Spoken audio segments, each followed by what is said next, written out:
तो guys episode 3 रैतूत as acting chairman of chicken island episode start होता है जिसमें एक मस्कुलर मैन टीवी पर मसल और स्ट्रेंथ बढ़ाने वाली पिल का ऐड कर रहा था। इसके बाद ऐड आता है एक सॉनबू कंट्री के 9 फिंगर वाले म्यूजिशियन का 9 फिंगर जीथन डीमन जिसका 9 सितंबर को शो है। और फिर हम एक न्यूज रिपोर्टर की आवाज सुनते हैं जो बताती है चिकन आइलैंड पर पिछले हफ्ते एक धमाका हुआ है जिसमें कई घर बर्बाद हो गए। जैसा कि हम आज देख सकते हैं कई लोगों ने अपने घर रिबिल्ड करना स्टार्ट कर दिए हैं। चलिए चलकर उन लोगों से बातें करते हैं। सर, क्या आप हमें बता सकते हैं एक्सप्लोजन के वक्त यहाँ क्या हुआ था और आखिर वो कौन था जिसने उस शैडो किलर को हराया? वो आदमी रिपोर्टर से कहता है पहले तुम मुझे वो ईंट उठा कर दो। रिपोर्टर ईंट उठाकर देती है तभी वो आदमी चिल्लाते हुए कहता है पहले तुम मेरे सवाल का जवाब दो, आखिर वो था कौन जिसने मेरा घर उड़ा दिया? उससे कहो मुझे पैसे दे। यही सीन कट होता है और अब रिपोर्टर चमत्कारी डॉक्टर के क्लिनिक के बाहर पहुंचती है। रिपोर्टर कहती है जानकारी के अनुसार इस क्लिनिक में वो लोग हैं जो लड़ाई के दौरान इंजर्ड हुए थे।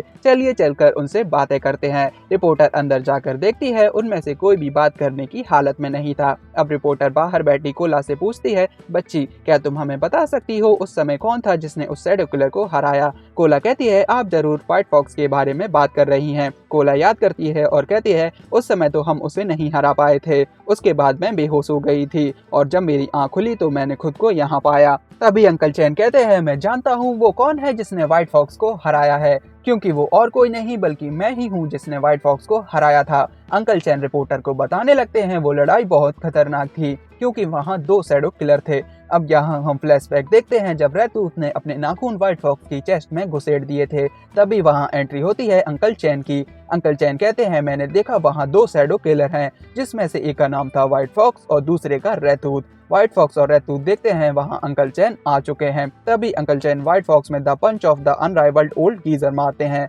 और रैतूत में बैक स्पिन टॉर्नेडो किक, और पलक झपकते ही अंकल चैन व्हाइट फॉक्स को हरा देते हैं। रैतूत उनसे पूछता है आखिर तुम हो कौन और इतने ताकतवर कैसे हो? अंकल चैन अपनी टोपी पहनते हैं और कहते हैं मेरा नाम है अंकल चैन। अंकल चैन की कहानी सुनकर कोला रिपोर्टर और कैमरामैन बहुत हैरान हो जाते हैं। उसी वक्त वहाँ एसएमटी हेयर सलून वाले लड़के आते हैं और कहते हैं सच्चाई कुछ और हो सकती है जैसा इन्होंने कहा है, क्योंकि वास्तव में वो हम थे जिन्होंने उस शैडो किलर को हराया था। अब हम फिर से एक फ्लैशबैक देखते हैं और इस बार व्हाइट फॉक्स और रैतूत को हराने वहाँ एसएमटी हेयर सलून वाले लड़के पहुंच जाते हैं। एसएमटी गैंग अपना साउंड ब्रेक एल्गेरो एंड चार्ट अटैक करती है और दोनों शैडो किलर्स को हराकर अपने सैलून का ऐड करने लगते हैं। SMT hair salon 50% off apply for members card. Reporter गुस्से से कहती है यहाँ एडवर्टाइजिंग अलाउड नहीं है और वैसे भी तुम लोग कर क्यों रहे हो, क्योंकि तुम्हारा सैलून तो धमाके में उड़ गया है ना। अब एक बार फिर सीन चेंज होता है और अब रिपोर्टर चेयरमैन की दोनों साथी के पास पहुंचती है और उनसे सच जानने की कोशिश करती है। साथी बताती है पहले तो हमें लगा हम नहीं बचेंगे और तभी, लेकिन मैं आपको बताऊं कैसे। तभी दूसरी साथी कहती है ये जो बताना चाह रही है वो उस लड़के के बारे में है, आप जाकर उससे डायरेक्टली बात कर लो, लेकिन उससे बात करना थोड़ा डेंजरस हो सकता है। अब रिपोर्टर उस लड़के यानी रैतूत के पास पहुंचती है और उससे कहती है एक्सक्यूज मी सर, क्या आप ही वो इंसान हैं जिन्होंने उस शैडो किलर व्हाइट फॉक्स को हराया था? तभी रैतूत बोलता है तुम लोग जानना चाहते हो उस दिन क्या हुआ था? तभी हम एक बार फिर फ्लैशबैक देखते हैं जहां व्हाइट फॉक्स और रैतूत की फाइट के वक्त इस बार कोई बीच में नहीं आता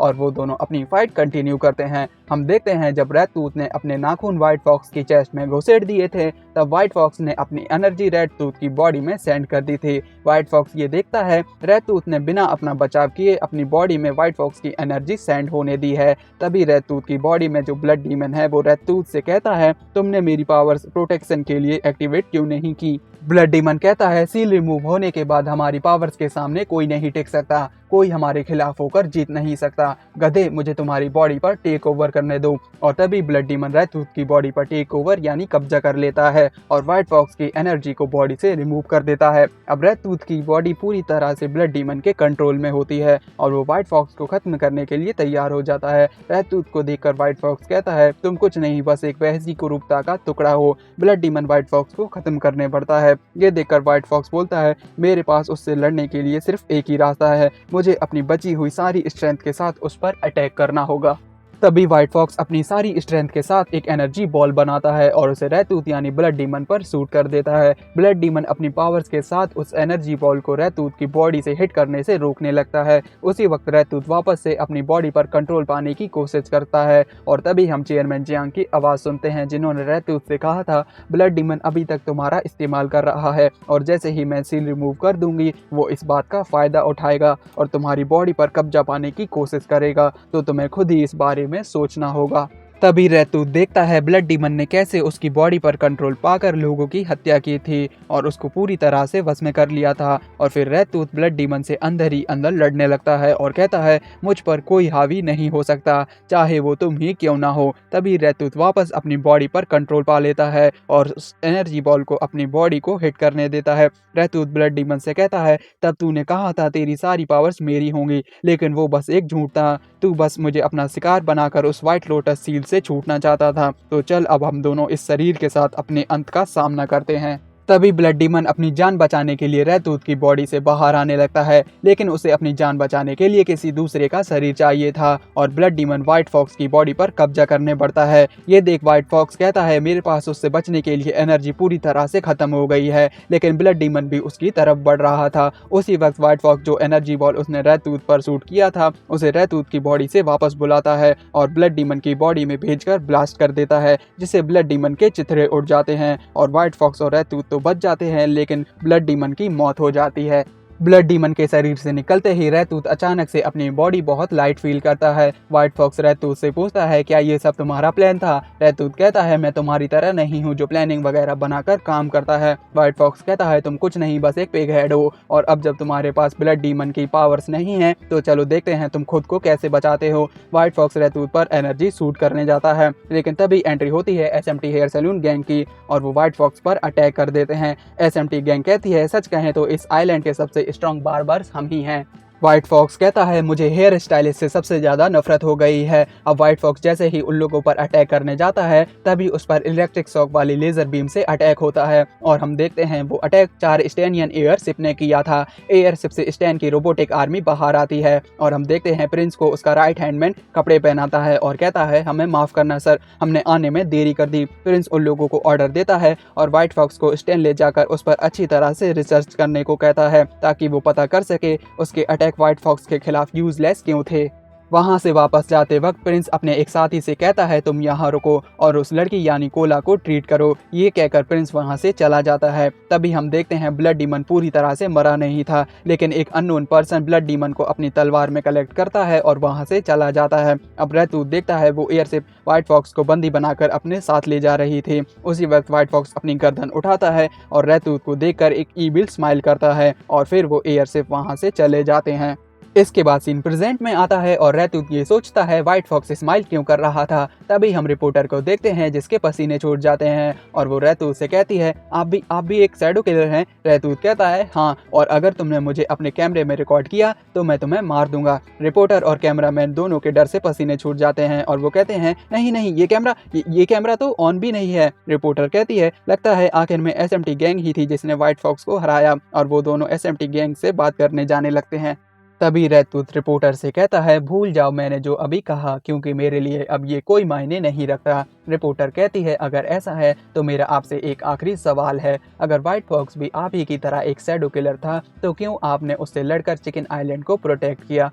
कैमरा रहतूत के फेस पर जूम होता है और हम चेयरमैन जियांग की आवाज़ सुनते हैं, जिन्होंने रहतूत से कहा था मैंने तुम्हारी बॉडी से व्हाइट लोटस सील को रिमूव कर दिया है और तुम मुझसे तेज भी हो, तुम्हें वहां पहुंचने में एक दिन भी नहीं लगेगा, इसलिए चिकन आइलैंड वापस जाकर उसे बचा लो। रहतूत बोलता है सच कहूँ तो यहाँ आते वक्त आपने जो भी कहा था वो सब मैंने सुना था, आपने वो मुझे पहले क्यों नहीं बताया सीनियर? चेयरमैन कहती हैं ओ क्वेन, हमारे बीच जो भी है वो किसी सेक्ट रूल या मास्टर के जजमेंट की वजह से नहीं हुआ था, वो था तो बस मेरे दिल में जो गिल्ट है उसकी वजह से।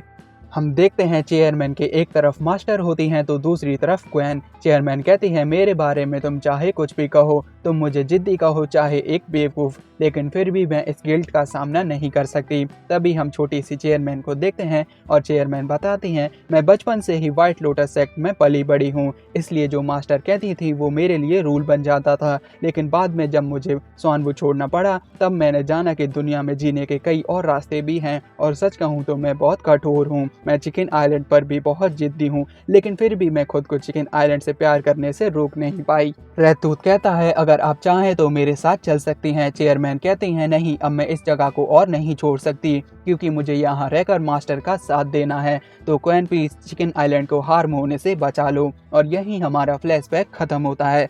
इसके बाद हम देखते हैं रहतूत सोचता है और कहता है सीनियर पिछले 10 साल से किस तरह की जिंदगी जी रही हैं। तभी रहतूत चेयरमैन के उन दोनों साथी के पास जाता है और उनसे कहता है मुझे जानना है चेयरमैन इस आइलैंड पर किस तरह का काम करती हैं। साथी कहती हैं क्या तुम चेयरमैन जियांग की बात कर रहे हो? वो इस आइलैंड की प्योरिटी सोसाइटी की चेयरवुमैन है और उनका काम इस आइलैंड की व्यवस्था को संभालना है, जैसे कि सोशल क्लाइमेट और एनवायरनमेंट। रहतूत कहता है अपनी बकवास बंद करो क्योंकि अब से मैं इस आइलैंड का चेयरमैन हूँ, तो मुझे जल्दी से बताओ मेरा काम क्या है। ये कहकर रहतूत पीछे बने बोर्ड को अपने हाथ से तोड़ देता है और रहतूत देखता है उसका हाथ बहुत घायल हो जाता है। रहतूत कहता है मैं इतना कमजोर कैसे हो गया। इसके बाद हम चेयरमैन के कामों की लिस्ट देखते हैं, जिसमें रहतूत का पहला काम था बच्चों के स्कूल में साइंस सेमिनार स्पीच का। हम देखते हैं रहतूत सूट बूट में होता है और उसे बच्चों के सामने स्पीच देनी थी, लेकिन ये करने में रहतूत के पसीने छूट जाते हैं और वो बच्चों के शोर से गुस्से में टेबल ही तोड़ देता है और अपना हाथ रेड कर लेता है।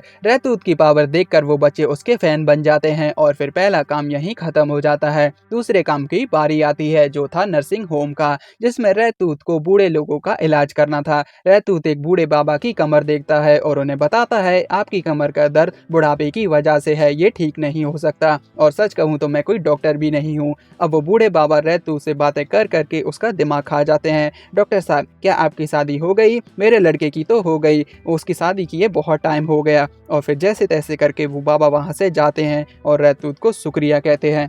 रहतूत सोचता है और कहता है लेकिन मैंने तो कुछ किया भी नहीं। जाते वक्त वो बाबा उसे रात के खाने के लिए अपने घर पर इनवाइट भी करते हैं। रहतूत एक एक करके सभी लोगों को देखता है और उसका दूसरा काम भी खत्म हो जाता है और तीसरे काम की बारी आती है, जिसमें उसे एक कपल की लड़ाई को सुलझाना था और वो दोनों हस्बैंड वाइफ अपनी बकवास कर करके रहतूत का दिमाग खराब कर देते हैं। लेकिन फिर भी रहतूत अपने गुस्से को शांत करके उन लोगों को चुप कराने की कोशिश करता है, लेकिन वो लोग चुप नहीं होते। तभी आउट ऑफ कंट्रोल होकर रहतूत टेबल में अपना हाथ मारता है और फिर से अपने हाथ को डैमेज कर लेता है।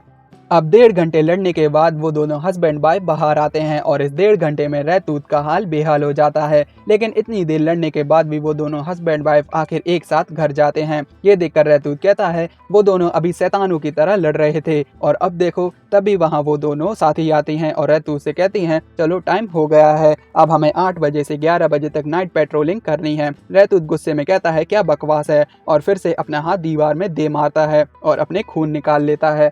इसके बाद वो तीनों नाइट पेट्रोलिंग पर निकल जाते हैं और रहतूत वापस से अपने ओरिजिनल वाले कपड़े पहन लेता है। एक साथी दूसरी साथी से पूछती है उसने फिर से ऐसे कपड़े क्यों पहन लिए। दूसरी साथी कहती है इस तरह पेट्रोलिंग करने से अगर कोई आया भी तो वो रहतूत से डरकर भाग जाएगा। तभी चलते चलते अचानक से रहतूत रुक जाता है और उसका ध्यान एक शॉप पर जाता है। वो साथी रहतूत को बताती है ये चेयरमैन की स्टीम बन शॉप है, जहाँ वो हर रोज 6 बजे से 8 बजे तक स्टीम बन बेचती हैं और यहाँ काम खत्म करने के बाद वो दूसरे काम के लिए निकल जाती हैं। रहतूत जैसे ही उस शॉप के नाम को देखता है उसकी आंखों में आंसू आ जाते हैं, क्योंकि उस शॉप का नाम चेयरमैन जियांग ने रखा था, ऑल ईयर नो रेस्ट, रहतूत चेयरमैन जियांग फॉर एवर। रहतूत की आंखों में आंसू भी होते हैं और वो ये भी कहता है ये कितना बुरा नाम है। और यही हमारा 3rd एपिसोड खत्म हो जाता है।